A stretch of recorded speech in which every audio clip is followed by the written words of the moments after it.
for having me today. I'm here to give an update for the girls swim and dive season so far this season. So we're probably a little over halfway through the season. Had a number of dual meet wins so far this season, and we've been at a few invitationals, and we still got a few big things coming up. So far this season, Peyton Smith, our diver, has qualified for state. She's been at state the last 2 years, and but she's qualified a lot earlier this year, so that's been good. And we have a few other individuals that are really close to qualifying for state, and a few relays that are starting to get close as well. So just kind of looking ahead from right now, we've got a big invitational this weekend, Casey Classic, and then a big meet against Staley next week, and then looking at conference in about 3 weeks. Any questions? All right, so how are you preparing to compete against over 20 teams? You know, really for the invitationals, our main focus is just individually wanting to have good swims, and so we don't really focus too much about how many teams are there. And even at the invitationals, we don't really focus a whole lot about, you know, trying to beat one specific team or not. It's just about everybody individually doing well. How are you preparing outside the pool? Well, a lot of the girls have been doing weights in the morning, and they've kind of been doing that on their own, and so that's been a help. And then a few other girls have started weight training this semester, and so that's probably the biggest thing. You know, most of our practice is confined to the pool. That's really what we focus on when we come together as a team. Hopefully the girls are doing some visualization, and we'll be doing that more of that as the season gets closer to the end. What's going to be the most challenging aspect the girls will have to prevail in order to do well? You know, I think probably just believing in themselves, and that they're, you know, having expectations that they can drop the times.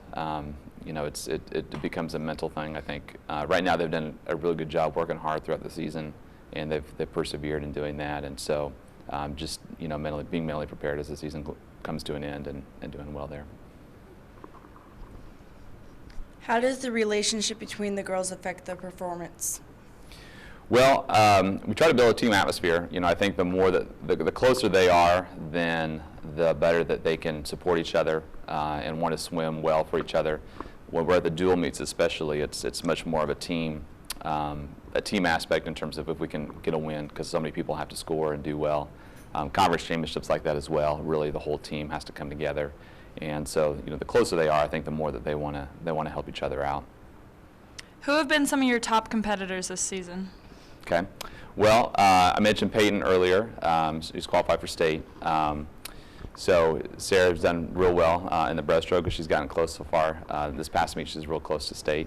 Kaylee Clausen's a senior for us, and she's been doing well. We've got a few freshmen, a few newcomers coming out this year. Melissa Hagan, Ashley Pope, Madeline Sevier, and they've been pretty strong as well. How are you preparing the girls for the bigger meets that are coming up, like Casey Classic and eventually conference? Sure. You know, right now we've really been focusing mostly on just working hard, and we haven't done anything specific necessarily to prepare for the big meets. We've just kind of been working on and going through. You know, we try to rest a little bit when we get up to a big meet. We'll do that a little bit for this weekend, and then we'll start to taper as we get closer to conference, which will bring down the you know, some of the yardage that we do. Still kind of keeping the intensity and working more on speed work.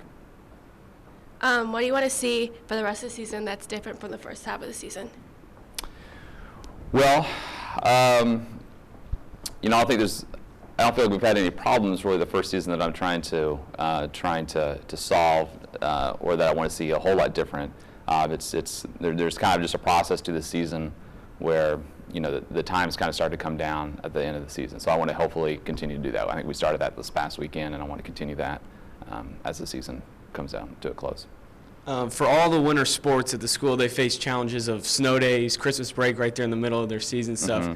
How do some of those challenge? How do you guys work to overcome those and work towards state at the end of the winter? You know, it is a challenge. You know, starting with Christmas break, it's a challenge just with you know, swimming something where you get in shape and you got to stay in shape, just like you know, I'm sure cross country and track are the same way, and so you lose a couple days of practice, and that does affect your physical performance. And so that's a challenge over Christmas break. We had that one day where it snowed, and probably had less than half the team was able to make it to practice. I think that was right after Christmas, that Monday after Christmas, and so that hurts as well, because that's just one more lost day. But you just do the best as you can. You've got to work hard. Try to encourage the girls, if they can't make it to practice, to at least run on a treadmill, do some dry land work at home, do what they can. All right. What is the most promising characteristics of your girls this season? I think there's a lot more support this year. I feel like it's much more of a team. Girls are supporting each other more, and wanting to see each other do well. What do you feel like the girls could work on the most, be it interpersonal relationships or just their form, things like that? Sure. Yeah, I think just kind of an ongoing thing. Always there's things they can do with technique and getting better with whatever strokes that they're working on. Some of the smaller things that aren't really small, but they can affect a race, like their starts, having good turns, making sure they have a strong finish, those types of things.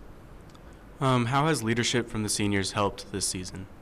It's helped quite a bit. I mean, they've really they've really taken care of a lot of the things for the team, just in terms of making sure that the girls feel included, making sure that there's things that they do outside of the pool, outside of practice, just to build that team atmosphere.